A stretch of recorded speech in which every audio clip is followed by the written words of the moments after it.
Une vague puissante qui emporte tout sur son passage, conséquence du tremblement de terre de vendredi. Cela s'est passé dans la préfecture d'Iwate, dans le nord-est du pays. Je vous rappelle le dernier bilan, bilan toujours très provisoire, 1800 morts et des milliers de disparus.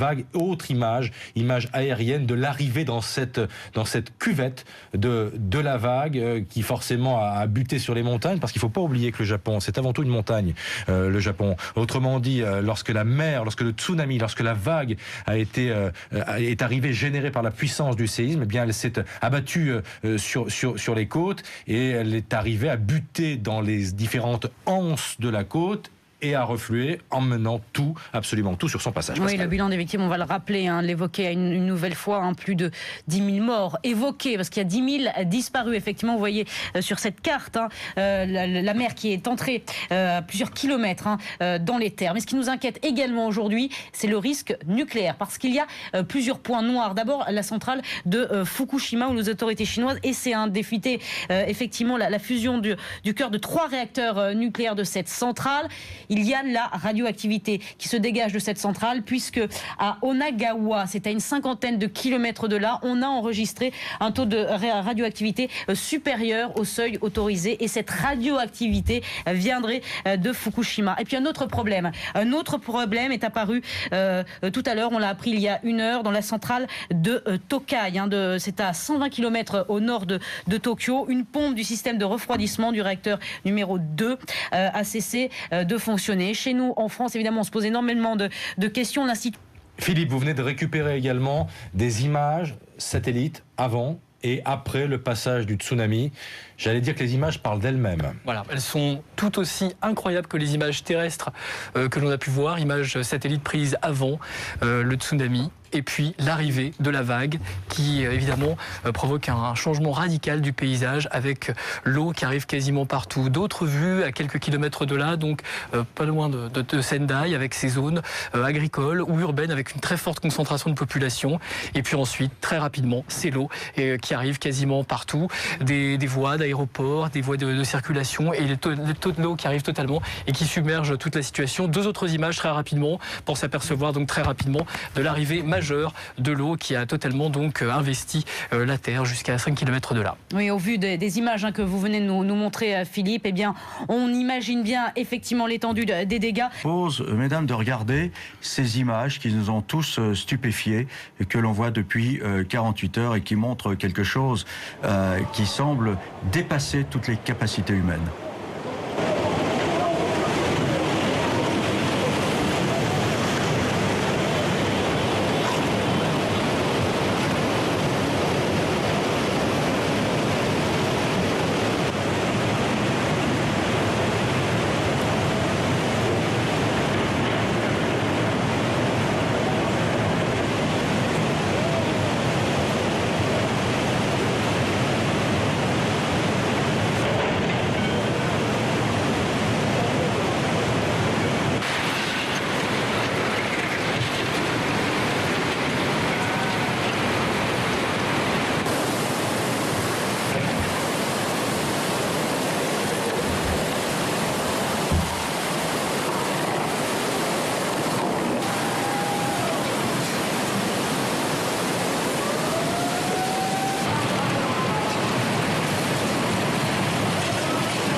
emportés par les eaux en une poignée de secondes. La mer en furie a pris possession des villes. Des scènes identiques tout le long de la côte, comme ici à Kamaishi. Les maisons sont balayées, des quartiers entiers engloutis.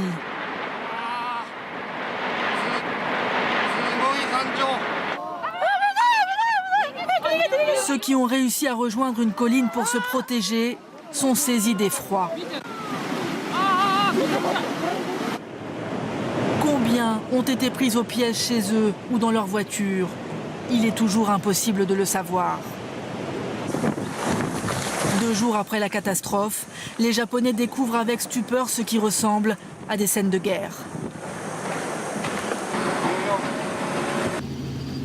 100 000 soldats et secouristes sont mobilisés pour fouiller les décombres. Les autorités sont toujours sans nouvelles de dizaines de milliers de personnes. Dans certains quartiers, les opérations de nettoyage ont commencé. Les moyens déployés semblent bien dérisoires face à l'ampleur du désastre. Ce matin, le Premier ministre japonais a déclaré que le pays vit sa plus grave crise depuis la Seconde Guerre mondiale. Nous allons prendre d'abord la direction de Sendai, sur la côte nord-est du pays. C'est là-bas que le tsunami a été le plus dévastateur. L'une de nos équipes est arrivée sur place et elle a découvert un paysage apocalyptique. Reportage Claude Sampère, Antoine Morel. Elle cherche ses proches depuis 2 jours. Nous sommes dans le quartier de Gamo à Sendai, une des villes au nord-est du Japon les plus touchées par le tsunami. Le quartier est situé en bord de mer. Au détour d'une rue, nous rencontrons une femme en pleurs. Elle tient serré dans ses bras un blouson. La voiture dans laquelle mon mari a tenté de fuir devant le tsunami a été découverte là-bas. Les secouristes n'ont retrouvé qu'un blouson à l'intérieur. C'est le sien. Les vitres étaient brisées. La vague a dû emporter mon mari. On ne l'a pas encore retrouvé. Dans le quartier autour de nous, nous apercevons plusieurs dizaines de voitures emportées par les flots. On croise très peu de secouristes. Des équipes de soldats 2 par 2 lancent des appels devant chaque maison. L'espoir de retrouver des rescapés est quasi nul. Depuis 24 heures, les secours ne trouvent que des personnes décédées. Quelques habitants reviennent pour la première fois, récupérer quelques affaires dans les ruines de leur maison.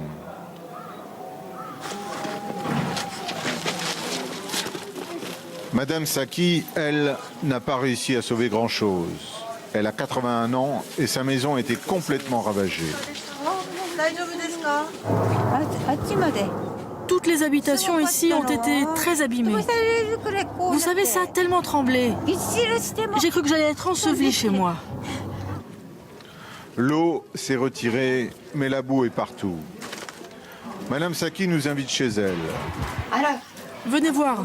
Regardez, ça c'était mon salon.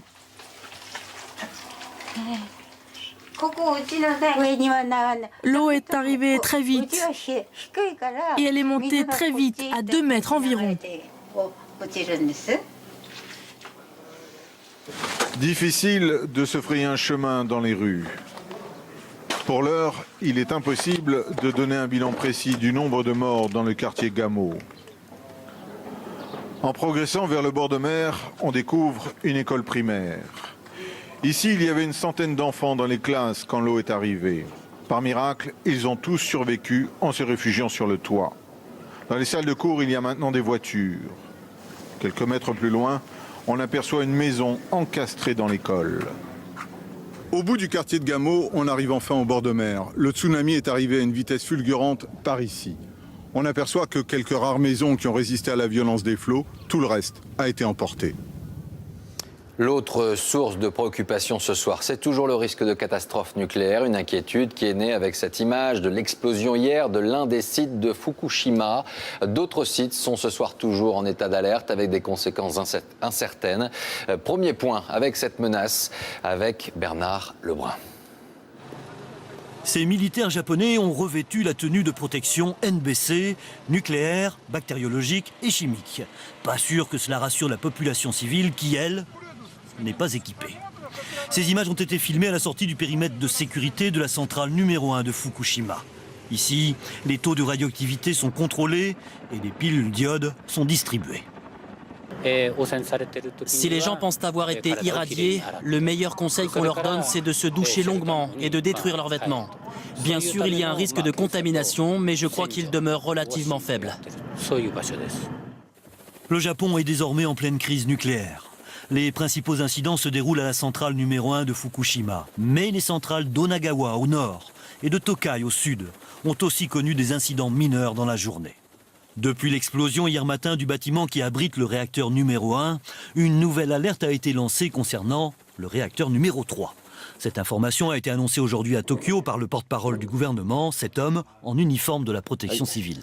On ne peut pas exclure qu'une explosion puisse se produire au niveau du réacteur numéro 3 en raison d'une accumulation d'hydrogène dans le bâtiment. Que se passe-t-il à l'intérieur de ce bloc numéro 3? Le même scénario qu'hier, semble-t-il. L'insuffisance du refroidissement du réacteur a provoqué un début de fusion. Cette fusion dégage un gaz très explosif, de l'hydrogène, et c'est l'explosion de ce gaz, et non pas celui beaucoup plus dangereux du réacteur, qui a soufflé le bâtiment. Toute la journée, les techniciens ont utilisé l'eau de mer pour refroidir l'enceinte confinée du réacteur. Pour l'instant, l'explosion redoutée du bâtiment numéro 3 n'a pas eu lieu. Maintenant, retrouver Alain de Chalvron à Tokyo. Bonsoir Alain. D'abord, un mot de cette menace nucléaire qui est dans toutes les têtes à Tokyo depuis plusieurs heures. Oui, absolument, d'autant que la journée a été un peu particulière avec des déclarations contradictoires au sein du gouvernement. D'abord, une déclaration d'un porte-parole du gouvernement affirmant qu'une fusion s'était très probablement produite dans les réacteurs 1 et réacteurs 3, fusion, qu'une explosion, vous l'avez entendu tout à l'heure dans le sujet, était également probable dans le réacteur numéro 3. Alors tout ça, évidemment, sème la panique littéralement. Alors le gouvernement a envoyé d'autres porte-paroles pour dire exactement le contraire, mais finalement, on croit le premier naturellement, d'autant qu'ici au Japon, il y a eu plusieurs incidents nucléaires que le gouvernement dans le passé a tenté de cacher. Il n'y a pas, si vous voulez, une grande transparence dans ce domaine.